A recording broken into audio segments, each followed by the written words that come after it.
ओम शांति। 21 दिसंबर 2023 बाबा के आज के महावाक्य हैं।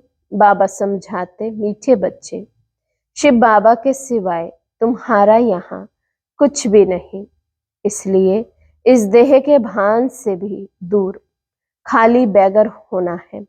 बैगर ही प्रिंस बनेंगे। प्रश्न है, ड्रामा की यथार्थ नॉलेज कौन से ख्यालात समाप्त कर देती है? बाबा समझाते, ये बीमारी क्यों आई, ऐसा नहीं करते तो ऐसा नहीं होता, ये विघ्न क्यों पड़ा, बंधन क्यों आया, ये सब ख्यालात ड्रामा की यथार्थ नॉलेज से समाप्त हो जाते हैं, क्योंकि ड्रामा अनुसार जो होना था वही हुआ। कल्प पहले भी हुआ था। पुराना शरीर है, इसे चतियां भी लगनी ही है, इसलिए कोई ख्यालात चल नहीं सकते। गीत है, हमें उन राहों पर चलना है जहां गिरना और संभलना है। ओम शांति। उन राहों पर चलना है। कौन सी राहें? ये राह कौन बताते हैं? बच्चे जानते हैं कि हम किसकी राह पर चल रहे हैं। राय कहो, राह कहो व श्रीमत कहो, बात एक ही है। अब श्रीमत पर चलना है, लेकिन श्रीमत किसकी? लिखा हुआ है श्रीमद् भगवद गीता, तो जरूर श्रीमत की तरफ हमारा बुद्धि योग जाएगा। अब तुम बच्चे किसकी याद में बैठे हो? अगर श्री कृष्ण कहते हो तो उनको वहां याद करना पड़े। तुम बच्चे श्री कृष्ण को याद करते हो या नहीं? वर्षे के रूप में याद करते हैं।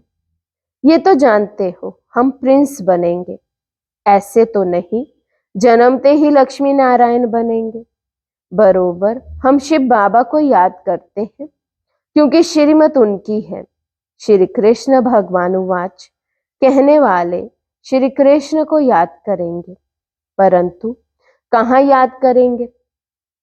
उनको तो याद किया जाता है वैकुंठ में, तो मन मना भव अक्षर श्री कृष्ण कह नहीं सकते। मध्याजी भव कह सकते हैं।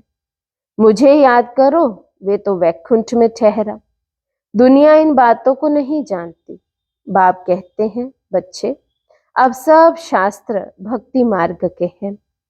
सभी धर्म शास्त्रों में गीता भी आ जाती है।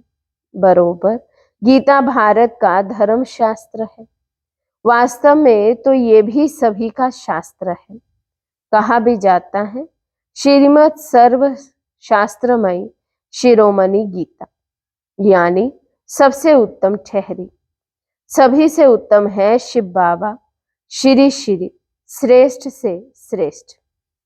श्री कृष्ण को श्री श्री नहीं कहेंगे, श्री श्री कृष्ण व श्री श्री राम नहीं कहेंगे, उनको सिर्फ श्री कहेंगे। श्रेष्ठ से श्रेष्ठ जो है वही आकर फिर श्रेष्ठ बनाते हैं। श्रेष्ठ से श्रेष्ठ है भगवान। श्री श्री अर्थात सभी से श्रेष्ठ। श्रेष्ठ का नाम बाला है। श्रेष्ठ तो जरूर देवी देवताओं को कहेंगे, जो अभी नहीं है। आजकल श्रेष्ठ किसको समझते हैं? अभी के लीडर्स आदि का कितना सम्मान करते हैं, परंतु उन्हें श्री तो कह नहीं सकते। महात्मा आदि को भी श्री अक्षर नहीं दे सकते। अभी तुमको ऊंचते ऊंचे परमात्मा से ज्ञान मिल रहा है।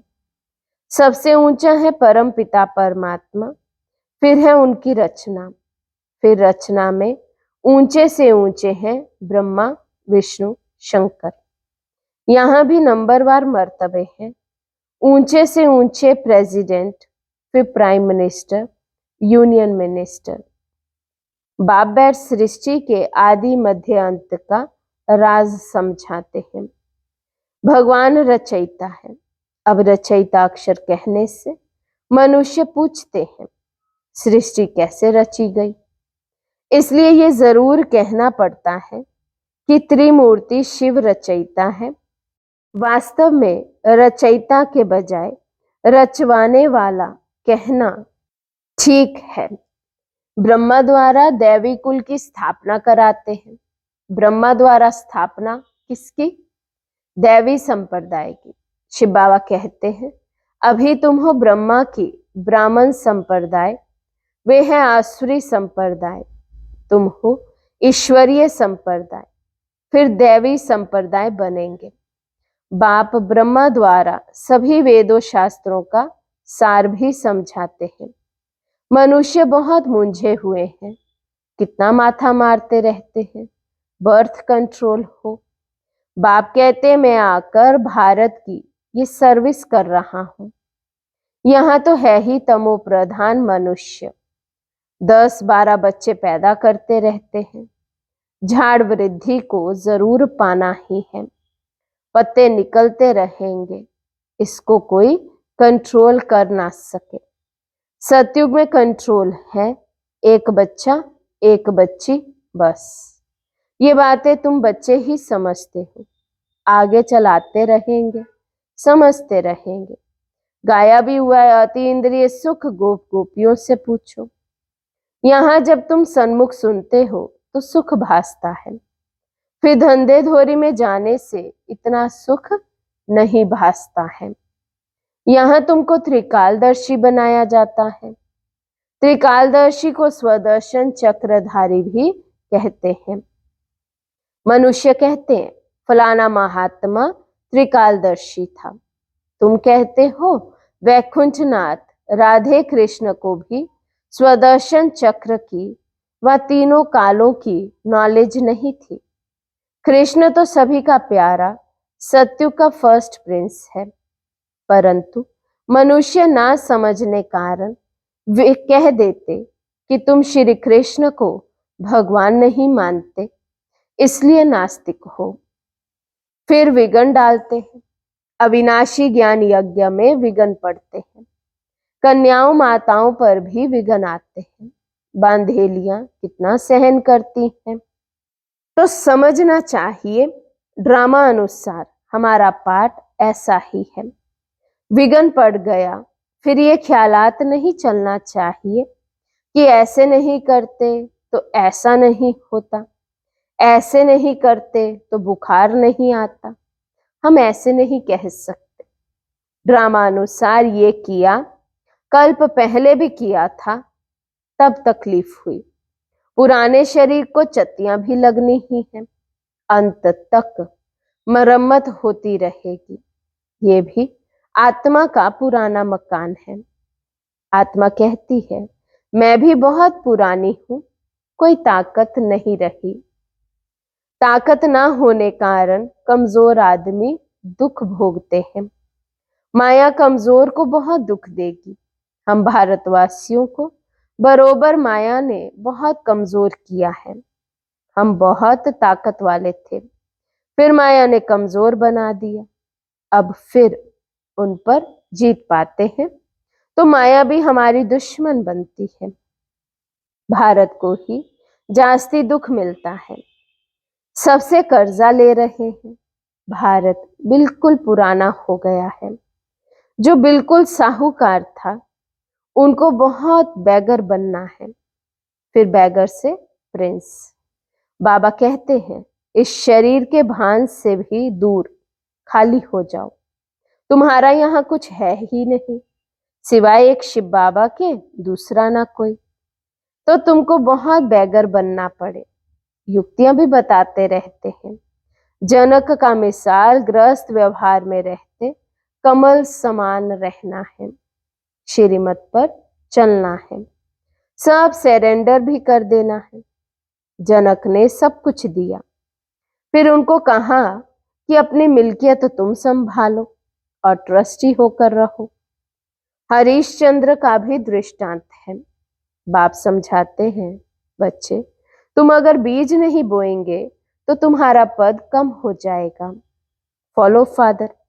तुम्हारे सामने ये दादा बैठा है, बिल्कुल ही शिव बाबा, और शिव शक्तियों को ट्रस्टी बनाया।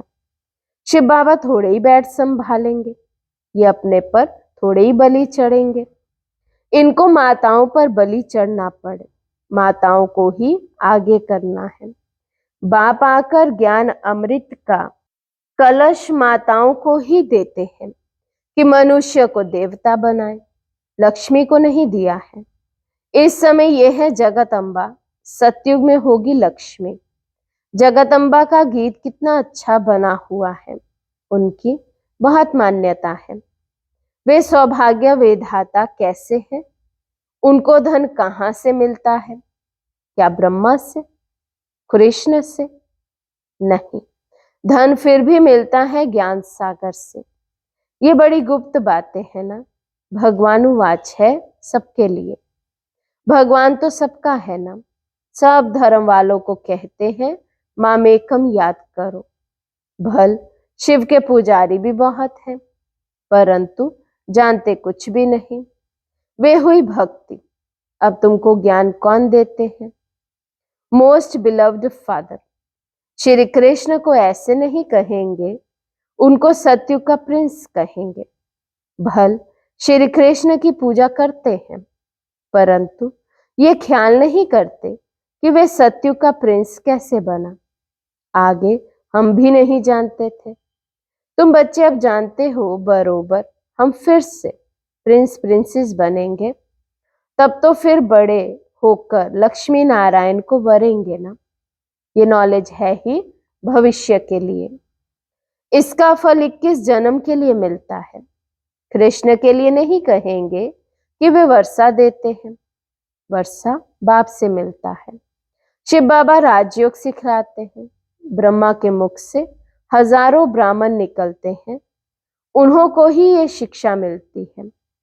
सिर्फ तुम ब्राह्मण हो कल्प के संगम युग के, बाकी सारी सृष्टि है कलयुग की। वे सब कहेंगे अब हम कलयुग में हैं, तुम कहेंगे हम संगम पर हैं। ये बातें कहीं है नहीं, ये नई नई बातें दिल में रखनी है। मुख्य बात है बाप और वर्षे को याद करना। अगर पवित्र नहीं रहेंगे तो योग कभी नहीं लगेगा। लॉ नहीं कहता, इसलिए इतना पद भी नहीं पा सकेंगे। थोड़ा योग लगाने से भी स्वर्ग में तो जाएंगे। बाप कहते हैं अगर पवित्र नहीं बनेंगे तो मेरे पास आ नहीं सकेंगे। भल घर बैठे भी स्वर्ग में आ सकते हैं, अच्छा पद पा सकते हैं, परंतु तब जबकि योग में रहें, पवित्र रहें। पवित्रता बिगर योग लगेगा नहीं, माया लगाने नहीं देगी। सच्चे दिल पर साहिब राजी होगा। जो विकार में जाते रहते हैं, कहते मैं शिव बाबा को याद करता हूँ, ये तो अपनी दिल खुश करते हैं। मुख्य है पवित्रता। कहते बर्थ कंट्रोल करो, बच्चे पैदा मत करो। ये तो है ही तमो प्रधान दुनिया। अभी बाबा बर्थ कंट्रोल करा रहे हैं। तुम हो सभी कुमार कुमारियां, तो विकार की बात नहीं। यहाँ तो विष पर बच्चियों को कितना सहन करना पड़ता है। बाबा कहते हैं बहुत परहेज रखनी है। यहाँ ऐसा तो कोई नहीं होगा जो शराब पीता होगा। बाप बच्चों से पूछते हैं अगर झूठ बोलेंगे तो धर्मराज की कड़ी सजा भोगनी पड़ेगी। भगवान के आगे तो सच बोलना चाहिए। कोई जरा भी शराब किसी कारण से अथवा दवाई रीति से पीते हैं, कोई ने हाथ नहीं उठाया। यहाँ सच जरूर बोलना है। कोई भी भूल होती है तो फिर से लिखना चाहिए बाबा मेरे से ये भूल हुई, माया ने थप्पड़ मार दिया। बाबा को तो बहुत लिखते भी हैं, आज हमारे में क्रोध का भूत आ गया, थप्पड़ मार दिया। आपकी जो मत है थप्पड़ नहीं मारना चाहिए। दिखलाते हैं कृष्ण को ओखरी से बांधा।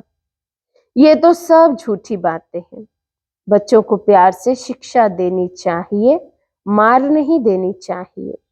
भोजन बंद करना, मिठाई ना देना, ऐसे सुधारना चाहिए।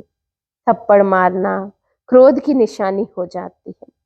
सो भी महात्मा पर क्रोध करते हैं। छोटे बच्चे महात्मा समान होते ना, इसलिए थप्पड़ नहीं मारना चाहिए, गाली भी नहीं दे सकते।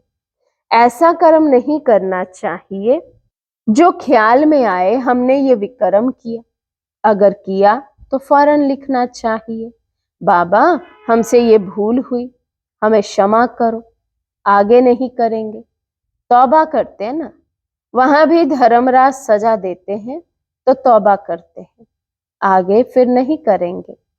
बाबा बहुत प्यार से कहते हैं, लाडले सपूत बच्चे, प्यारे बच्चे, कभी झूठ नहीं बोलना, कदम कदम पर राय पूछना है। तुम्हारा पैसा अब लगता है भारत को स्वर्ग बनाने में, तो कौड़ी कौड़ी हीरे समान है। ऐसे नहीं, हम कोई सन्यासियों आदि को दान पुण्य करते हैं। मनुष्य हॉस्पिटल अथवा कॉलेज आदि बनाते हैं तो क्या मिलता है? कॉलेज खोलने से दूसरे जन्म में विद्या अच्छी मिलेगी, धर्मशाला बनाने से महल मिलेगा। यहाँ तो तुमको जन्म जन्मांतर के लिए बाप से बेहद का सुख मिलता है, बेहद की आयु मिलती है। इससे बड़ी आयु और कोई धर्म वाले की होती नहीं। कम आयु भी यहाँ की गिनी जाती है। तो अब बेहद के बाप को चलते फिरते उठते बैठते याद करेंगे, तभी खुशी में रहेंगे। कोई भी तकलीफ हो तो पूछो, बाकी ऐसे थोड़ी गरीब होंगे, कहेंगे बाबा हम तो आपके हैं, अब हम आपके पास बैठ जाते हैं। ऐसे तो दुनिया में गरीब बहुत हैं, सब कहें हमको मधुबन में रख लो, ऐसे तो लाखों इकट्ठे हो जाएं। ये भी कायदा नहीं। तुमको गृहस्थ व्यवहार में रहना है, यहाँ ऐसे रह नहीं सकते। धंधे में हमेशा ईश्वर अर्थ 1-2 पैसा निकालते हैं। बाबा कहते हैं, अच्छा तुम गरीब हो, कुछ भी नहीं निकालो, नॉलेज को तो समझो और मन मना भव हो जाओ। तुम्हारी मम्मा ने क्या निकाला, फिर भी वे ज्ञान में भी तीखी है, तन मन से सेवा कर रही है। इसमें पैसे की बात नहीं, बहुत बहुत करके 1 रुपया दे देना, तुम्हें साहूकार जितना मिल जाएगा। पहले अपने गृहस्थ व्यवहार की संभाल करनी है, बच्चे दुखी ना हो। अच्छा, मीठे मीठे सिकिलदे बच्चों प्रति माता पिता बाप दादा का याद प्यार और गुड मॉर्निंग, वंदे मातरम, सलाम वालेकुम, जय जय जय हो तेरी। हम रूहानी बच्चों की रूहानी बाप दादा को दिल व जान सिक व प्रेम से नमस्ते नमस्ते नमस्ते जी। धारणा के लिए मुख्य सार, फर्स्ट पॉइंट, ऐसा कोई कर्म नहीं करना है जिसके पीछे ख्याल चले, तौबा तौबा करना पड़े, झूठ नहीं बोलना है, सच्चे बाप से सच्चा रहना है। सेकंड पॉइंट, भारत को स्वर्ग बनाने में अपनी एक एक कौड़ी सफल करनी है। ब्रह्मा बाप समान सरेंडर हो, ट्रस्टी बनकर रहना है। आज का वरदान है, हर आत्मा के संबंध संपर्क में आते, सब प्रश्नों से पार रहने वाले, सदा प्रसन्न चित्त भव।